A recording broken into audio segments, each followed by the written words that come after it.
How to get back disabled Instagram account. Hi everyone, welcome back to our channel. I'm Bimo from App Guide, and in today's guide video I will show you how you can get back or recover your disabled or deactivated Instagram account.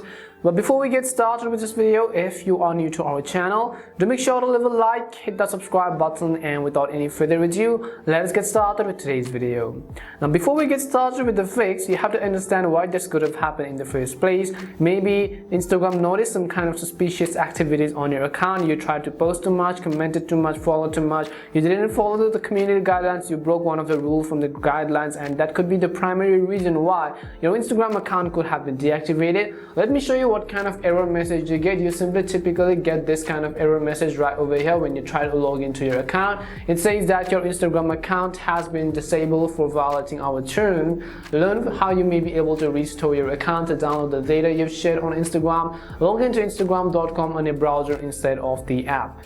Now, what you could do is when you get this error, you could simply tap on the learn more button and follow all of the instructions. But let's say you're not being able to get that button. In that case, what you can do is you have to simply open your browser, and in the description box I have left a certain link. What you have to do is simply paste that link right on this box and go to this URL which you see. It says my Instagram account has been deactivated or disabled. Over here, what you want to do is simply enter your full name, your email address which is associated with your disabled Instagram account, as well as your Instagram username. Now if you link your Instagram account is instagram.com/username, go ahead and simply enter your username, as well as a mobile number if you have. And one of the reasons why you are appealing the decision to actually get back to your Instagram account, and tap on the send button, and this has a very high chance of getting back your account.